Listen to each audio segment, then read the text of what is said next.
تو کیا کہا؟ ارتحلت الدنیا مدبرتن، دنیا پیٹھ دکھا رہی ہے، دنیا تمہیں پیٹھ دکھا کر پیچھے کی طرف بھاگ رہی ہے، تمہیں اکیلا چھوڑتی ہوئی جا رہی ہے، والآخرۃ مقبلتن، اور آخرت تمہارے قریب آتی جا رہی ہے، اور ان دونوں میں سے ہر ایک کی اولاد ہے، اور ان دونوں میں سے ہر ایک کی اولاد ہے، یعنی دنیا کے بھی بیٹے ہیں اور آخرت کے بھی بیٹے ہیں، دنیا کے بھی بیٹے ہیں اور آخرت کے بھی بیٹے ہیں۔ کونوا ابناء الآخرہ ولا تکونوا ابناء الدنیا، وہ لوگوں آخرت کی اولاد بنو، دنیا کی اولاد نہیں، لوگوں آخرت کے بیٹے بنو، دنیا کے بیٹے نہیں، لوگوں آخرت کی اولاد بنو، دنیا کی نہیں۔ یہ وہ دنیا ہے، وہ دنیا جس کا تم بیٹا بننا چاہے تو یہ باپ تمہیں چھوڑ دے گا، لیکن آخرت ایسا باپ ہے تمہارا جو تمہیں ہر حال میں لے کر رہے گا، لیکن وہاں اعمال چلیں گے، وہاں یہ نہیں دیکھا جائے گا کہ تم اوریجنل میں کس کے بیٹے تھے۔ یہی بات تو اللہ کے نبی جناب محمد رسول اللہ صلی اللہ علیہ وسلم نے کہی تھی، اے میری بیٹی فاطمہ دنیا میں جو چاہے مجھ سے مانگ لے، دنیا میں جو چاہے مجھ سے لے لے، یا فاطمہ بنت محمد سلینی من مالی ما شئتی انی لا اغنی عنک من اللہ شیئا، اے میری بیٹی دنیا میں جو چاہے مجھ سے لے لے، دنیا میں جو فرمائش کرنا چاہے میں پوری کر دوں گا، لیکن آخرت میں تیرے کوئی کام نہیں آؤں گا، ولا اغنی عنک من اللہ شیئا، قیامت کے دن میں تیرے کوئی کام نہیں آؤں گا۔ یہی تو ہے اللہ تبارک و تعالیٰ نے فرمایا اپنے اعمال کا ذخیرہ لے کر میرے پاس آنا، ورنہ قیامت کا دن ہوگا یوم یفر المرء من اخیہ و امہ و ابیہ و صاحبتہ و بنیہ، قیامت کا دن ہوگا یوم یفر المرء من اخیہ، انسان اپنے بھائی کو دیکھ کر بھاگے گا، و امہ و ابیہ، اپنی ماں کو دیکھ کر بھاگے گا، و ابیہ، اور اپنے باپ کو دیکھ کر بھاگے گا، و صاحبتہ و بنیہ، اپنی بیوی کو دیکھ کر بھاگے گا، اپنی اولاد کو دیکھ کر بھاگے گا۔ ایک ایک نقشہ دیکھو، دنیا میں اگر آپ کے بھائی کو کوئی بھائی مار دے تو آپ اپنے بھائی کی موت کا بدلہ لینے کے لیے اپنی جان کو داؤں پہ لگا دیتے ہو کہ کمینے تو نے میرے بھائی کا مرڈر کیسے کیا۔ قیامت کا دن ہوگا، وہاں بھائی بھائی کے لیے کچھ نہیں سوچے گا یہ میرا بھائی کہیں میرے سامنے نہ آ جائے اور کہیں مجھ سے ایک دو نیکی نہ مانگ بیٹھے۔ یوم یفر المرء من اخیہ، کہیں مجھ سے میرا یہ بھائی ایک نیکی کا سوال نہ کر بیٹھے، اس لیے بھائی سے بھائی بھاگے گا۔ یوم یفر المرء من اخیہ و امہ، وہ ماں جس کی تکلیف آپ برداشت نہیں کرتے ہو، تھوڑی سی کھانستی ہے تو آپ کو نیند نہیں آتی ہے اور آپ سرکاری ہاسپٹل میں یا پرائیویٹ ہاسپٹل میں اپنی ماں کا علاج کرانے کے لیے فوراً توڑ پڑتے ہو۔ میرے بھائی جو قیامت کے دن آپ اپنی ماں کو دیکھ کر بھاگیں گے کہ مجھ سے میری ماں ایک نیکی نہ مانگ بیٹھے، وہ ابھی، اور اپنے باپ کو دیکھ کر بھاگو گے کہ مجھ سے یہ میرا باپ کہیں ایک نیکی نہ مانگ بیٹھے، ایک نیکی کہیں مجھ سے نہ مانگ بیٹھے۔ وصاحبتی و بنی، اور آپ کی وہ بیوی کی ایک رات بھی جس کو آپ اپنے سے جدا کرنا گوارا نہیں سمجھتے، اور وہ بیوی جس کی طرف آپ اتنا انہماک اور اتنے مشغول رہتے ہیں کہ آپ کی بیوی کو کوئی دوسرا دے کے تو آپ برداشت نہیں کرتے ہیں۔ میرے بھائیوں تصور کرو کہ یہ بیوی ہمارے سامنے ہوگی قیامت کے دن، لیکن دیکھنے کی جرت نہ ہوگی، بلکہ آدمی اپنی بیوی کو دیکھ کر بھاگے گا کہیں مجھ سے میری بیوی ایک نیکی نہ مانگ بیٹھے۔ وہ بنی، وہ اولاد کی رات میں ہلکا سا بخار آ جائے، آپ کی نیند اڑ جاتی ہے، رات میں ڈاکٹروں کے گھروں کے دروازوں کو نوک کرتے ہو، دستک دیتے ہو۔ میرے بھائیوں آپ بچے کی ہلکا سا فیور، اس کا ہلکا سا بخار، ہلکا سا ٹیمپریچر آپ کی راتوں کی نیند اڑا دیتا ہے۔ قیامت کے دن اپنی اولاد کو دیکھ کر بھاگو گے، یہ منظر کو آپ اپنے سامنے رکھیے۔ اس بادشاہ نے فقیر سے یہی تو کہا تھا کہ جب تم ہمارے دو جلادوں کی تلوار کی وجہ سے جب تم ہمارے شہر کا معائنہ نہیں کر سکے کہ کیا ہے، اسی طرح مجھے معلوم ہی نہیں کہ دنیا میں کیا ہے۔ اللہ کے عذاب کا تصور ہمارے دماغ میں ہر وقت رہتا ہے، اللہ کے عذاب کا تصور رہنا چاہیے ہر وقت۔ آج مولوی جرجیز کو بھیگی ہوئی کرسی پر بیٹھنا گوارا نہیں رہا، اپنے ہاتھ سے آج کرسی صاف کرنا پڑ رہی ہے۔ یہ چیز ہمیں کیا بتا رہی ہے کہ انسان کو ہر چیز کے ساتھ سمجھوتا کرنا چاہیے، ہر چیز کو اپنے اندر ایڈجسٹ کرنا چاہیے۔ میں نے اپنے سبھاپتی صاحب جو ہیں مولانا مظاہر صاحب، ان کے کان میں ہی کہہ دیا تھا کہ آج میں کھڑے ہی ہو کے بولوں گا۔ میرے بھائیوں، ہمیں اور آپ کو تصور کرنا چاہیے کہ ایک چھوٹی سی تھوڑی سی کرسی کا بھیگا پن جرجیز صاحب کو گوارا نہیں ہے۔ اندازہ لگائیے کہ پھر جہنم کی جانسوز تپش کیسی ہوگی، اللہ کا عذاب کیسا ہوگا، یہ کون سوچے گا؟ یحشر الناس یوم القیامت حفاتا عراتا غرلا۔ حضرت عائشہ فرماتی ہیں قیامت کا دن ہوگا کہ لوگ حفاتن ننگے پیر ہوں گے، عراتن بالکل ننگے جسم ہوں گے، ان کے جسم پر کوئی کپڑا نہیں ہوگا۔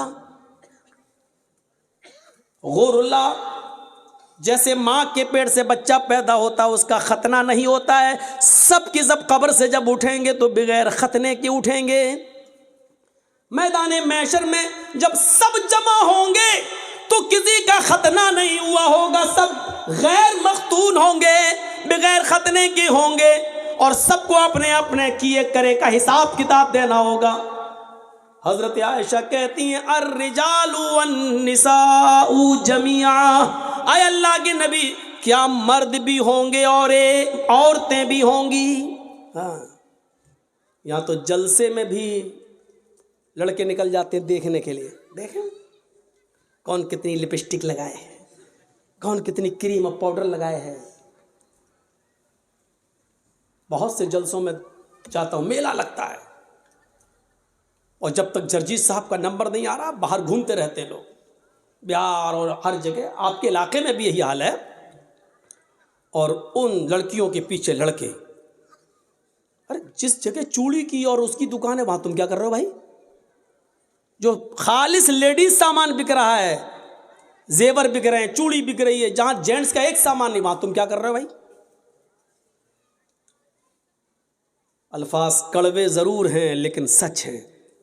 اللہ کی قسم ایسا لگتا ہے جیسے ایک کتیا کے پیچھے 10 کتے بھاگ رہے ہوں، یہ حال ہو جاتا ہے۔ میں نے پہلے ہی کہہ دیا الفاظ سخت ضرور ہیں، کڑوے ضرور ہیں لیکن سچ ہے۔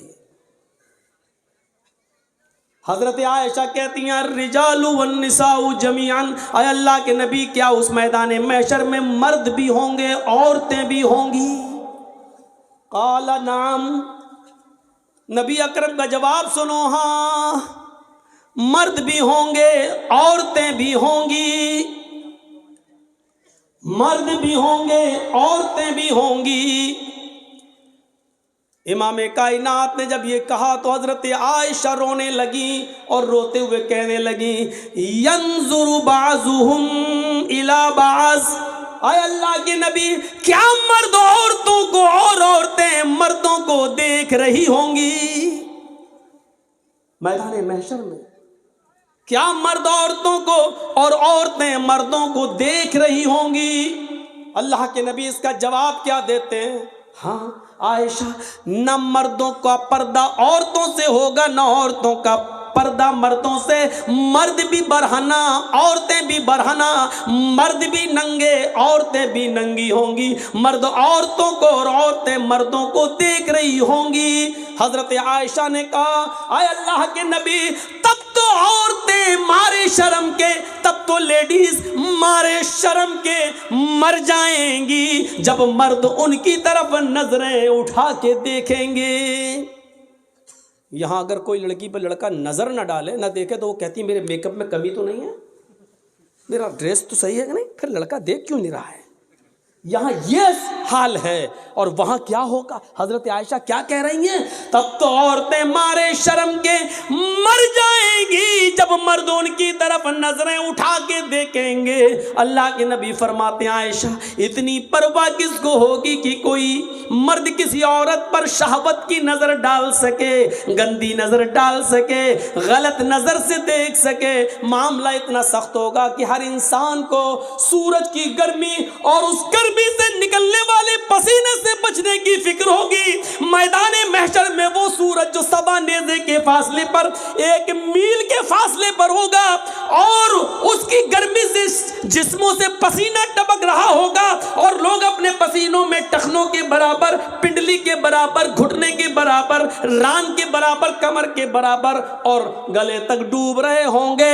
ہر انسان کو یہ فکر ہوگی کہ ہم اپنے آپ کو بچائیں، کوئی کسی کے اوپر گندی نظر ڈالنے کی جرات نہیں کرے گا۔ یہ چیز ہمیں کیا بتلا رہی ہے؟ وہ بادشاہ نے جو کہا تھا وہ اس کے سامنے یہی سب تو ہے، یہی سب تو تھا۔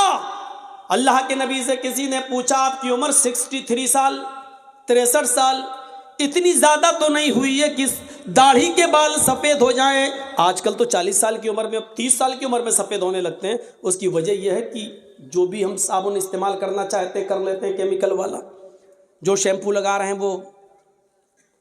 وہ ہے، اور جو تیل جو بھی آئل ہم سر میں ڈال رہے ہیں اس وجہ سے آج ان کیمیکل، ورنہ 60 سال کی عمر تک بال کہاں سفید ہوتے ہیں؟ تو میرے بھائیوں، اللہ کے رسول سے صحابہ نے کہا آپ کے بال عمر سے پہلے سفید کیسے ہو گئے ہیں؟ آپ کے اوپر بڑھاپا کیسے نظر آ رہا ہے؟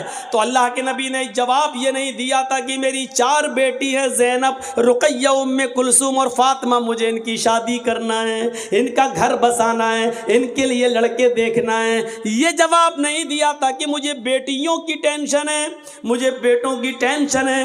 اللہ کے نبی نے اس کا جواب یہ دیا تھا کہ مجھ پر جو بڑھاپا ٹائم سے پہلے جو تم دیکھ رہے ہو، بیفور ٹائم جو بڑھاپا میرے اندر دیکھ رہے ہو، جو اولڈنس میرے اندر دیکھ رہے ہو، یہ بیفور ٹائم اولڈنس جو میرے جسم پر، میرے شریر پر تمہیں شو ہو رہی ہے، دکھائی دے رہی ہے، مجھے سورہ نبا نے، سورہ حاقہ نے، سورہ قیامہ نے، سورہ دہر نے مجھے بوڑھا کر دیا ہے۔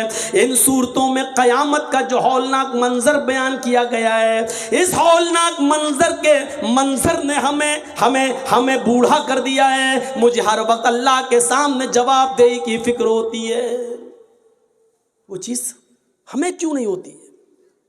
کیسے ایک آدمی سگریٹ کو اپنے منہ پہ رکھ لیتا ہے، کیسے ایک آدمی شراب کی بوتل اٹھا کر پی لیتا ہے، کیسے ایک آدمی اذان ہو رہی ہے اور کیرم بورڈ کھیلنا گوارا کر لیتا ہے، کیسے ایک شخص، میرے بھائیوں، انڈیا پاکستان کا میچ آ رہا اور یہاں اذان ہو رہی ہے اور وہ دیکھ رہا ہے، سوچ رہا کہ نماز بھی ضروری ہے اور یہ بھی ضروری ہے۔ اگر یہ میچ 5 اوور ختم ہو گئے تب تک تو، اور ہمیں نماز پڑھنے چلا گیا تو میچ کا مزہ نہیں لے پاؤں گا، جبکہ جماعت پڑھ کے بھی آ سکتا ہے، نہیں صاحب میچ ختم ہو جائے گا، ارے لوگ بتا دیں گے کون جیتا ہے، ارے لوگ بتا تو دیں گے، لیکن ایک بال کا جو ٹیسٹ، جو مزہ آ رہا ہے وہ ہم پھر نہیں لے پائیں گے۔ اس چکر میں وہ نماز نہیں پڑھتا ہے اور میچ دیکھ لیتا ہے، یہ کیسے گوارا کر لیتا ہے؟ میں نے کل اورنگ آباد کے اندر ایک واقعہ بیان کیا تھا۔ میں چاہتا ہوں کہ چونکہ آپ کی تعداد اتنی زیادہ نہیں ہے اس لیے اس واقعے کو یہاں بیان کر دیتا ہوں، کل انشاءاللہ کچھ نئی چیزیں ہمارے آپ کے سامنے رہیں۔ سنیے قرآن کریم نے کیا کہا ہے، وَمَنْ أَعْرَضَ عَنْ ذِكْرِي فَإِنَّ لَهُ مَعِيشَةً ضَنْكًا۔ میں جانتا ہوں کہ بارش ہو چکی ہے، میں جانتا ہوں یہاں جو لوگ بیٹھے ہوئے ہیں وہ یقیناً ان کے دلوں میں ایمان ہے، اس لیے وہ بارش کے قطرات میں بھی یہاں بیٹھے ہوئے ہیں، اور اللہ کی قسم اوپر سے ٹپکنے والے پانی کی قطرے اور بوندیں میرے اوپر بھی گر رہے ہیں۔ جب آپ بیٹھے ہیں تو مجھے سنانے میں کوئی حرج نہیں ہے، سنیے۔ نماز چھوڑنا ایک الگ چیز ہوتی ہے، سن لیجئے، اور نماز سے اعراض کرنا ایک الگ چیز ہوتی ہے۔ وَمَنْ أَعْرَضَ عَنْ ذِكْرِي، جس نے میرے ذکر سے اعراض کیا، مرد بھی سنیں عورتیں بھی سنیں، اور بہت آسان اردو اور ہندی میں.